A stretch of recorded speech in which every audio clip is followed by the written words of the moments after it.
Hello everybody, welcome to WhatCulture Gaming. I'm Scott, joined by Ewan. Hello. All sorts of things are kicking off and we have three main stories to talk about. So, I'm just going to open with Rockstar Games. Are you a fan? I love Rockstar Games. Me too. Now, as much as they're sort of known at the minute as just the big old GTA studio with a side of Red Dead, turns out they have had more irons in the fire for quite some time, according to an ex-employee. Now, this person's called Ankith Jayarahan, whose name I've practiced multiple times and I still messed it up, but not to worry. They worked at Rockstar India between June 2017 and March 2018, and they posted on their Instagram saying that they did work on multiple projects, and they said that when they were working at Rockstar Games, they worked on Red Dead Redemption 2 and a couple of games they can't name yet. A couple of games they can't name yet. Gads, man.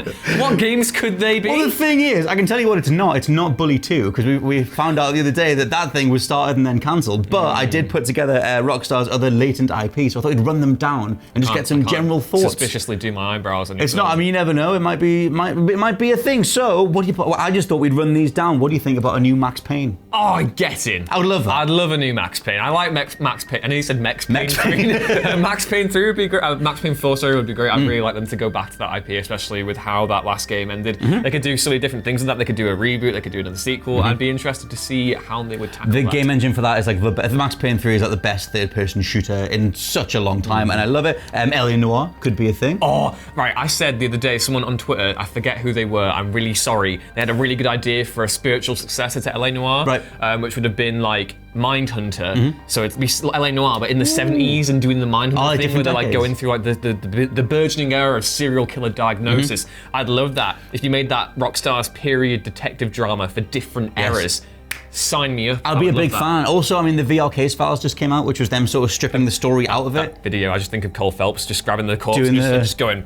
Yeah, if you haven't seen the LA Noire skit video, I'd totally recommend it. But yeah, the VR Case Files sort of took the story out of it and just said, here's 6 files and you can just play through them whenever you want. You got to do it in VR, but I think that's a way to do like a procedurally detective game that might be awesome. I also had down Midnight Club and Manhunt. Oh, yes. Big fans of both. I remember Midnight Club. I remember Manhunt from the days when the government were like, oh, you can't play Manhunt. It's dangerous. You stay away from that Manhunt, son. My dad doesn't sound like that. I don't know why I just did that. But still, that was one of the original massive controversial games that Manhunt was right at the center of like, oh my God, video games are corrupting the youth again this decade. Happened last decade. Not the youth again. The last one that I had down was the Warriors and Rockstar's table tennis. Come out to play. Hey. I had my first Xbox 360 game that I ever played was Rockstar's table tennis. Oh, was Actually, no, I had Marvel Ultimate Alliance, then I also had Rockstar's table tennis at that same time. In. And Rockstar table tennis was surprisingly fun. It was just, I didn't know until years later that it was just for the banter. Well, I liked that they found a way to sort of get some money out of the fact that they were testing a new engine for years.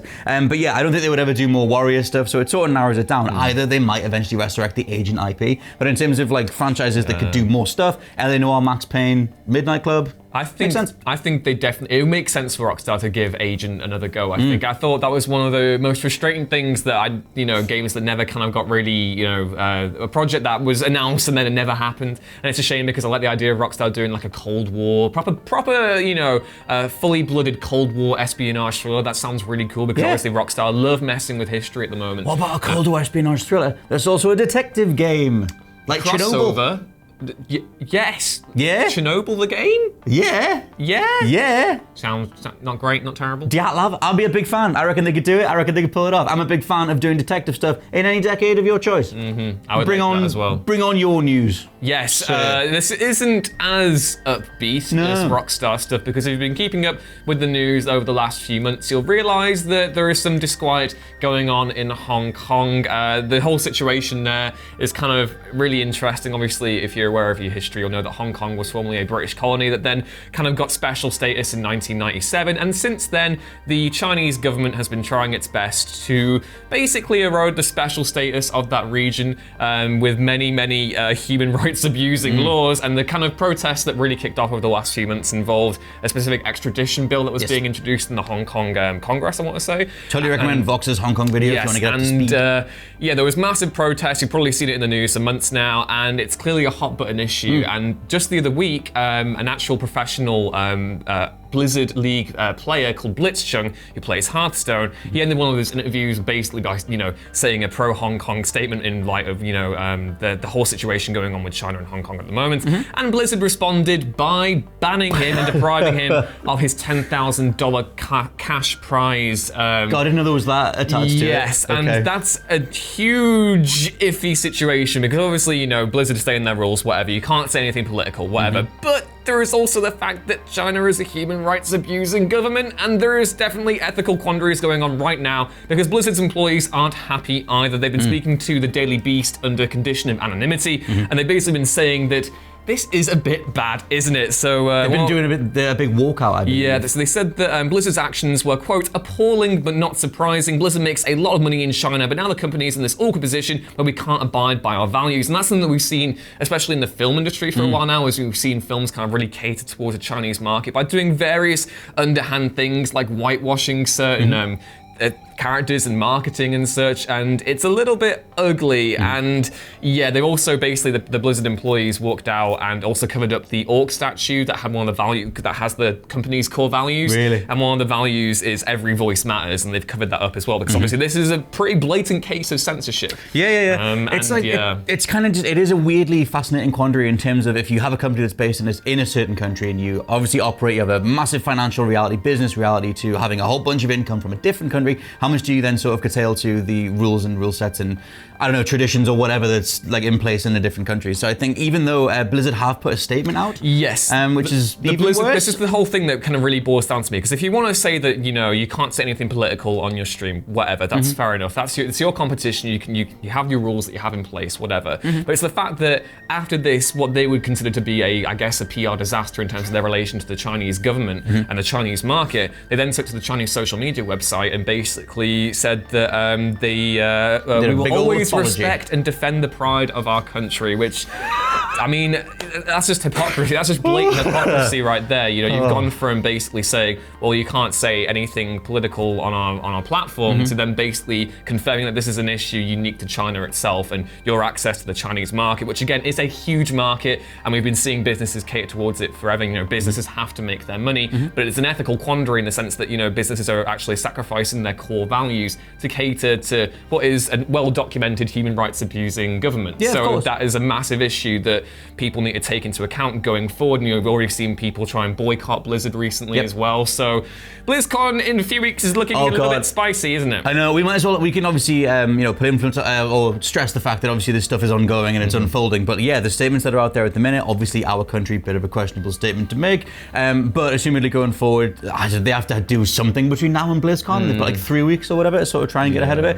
Do you want something nice to end? Yes, on? Do you want a nice little thing? That was like getting a really nice artisan sandwich. You laid it up with a nice little artisan base, and then I bit in, and the meat was off, and it made me feel very sad. And your mum just says, just have the bread, will you? Life. I had an existential crisis while eating the sandwich. So this top layer has to be good, Scott. It is pretty good. Do you want more PSVR?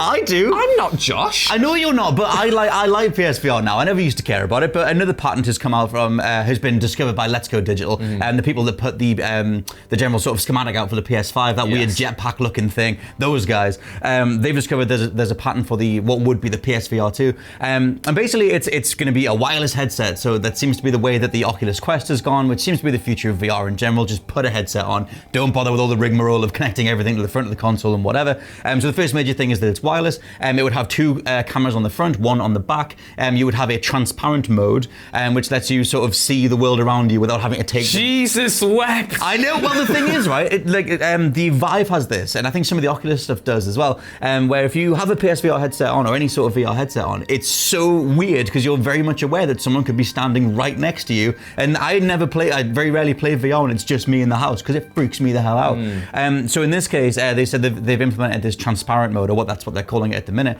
which would let you at least see around you. So if you walk into somewhere or catch some bloke breaking in, then you can. That'll be that VR-related crime. I'd hate that. Oh man, it's the most isolating thing ever. You can't see anywhere. We're definitely going to get a horror movie soon where someone's going to be playing the VR and they're going to get stabbed to death by Michael Myers or someone else. And so, like, it seems that they obviously the whole PSVR was a big deal across this current generation. It seems that one of the only sort of like fundamentally new ways to play that I think that they're going to double down on going forward.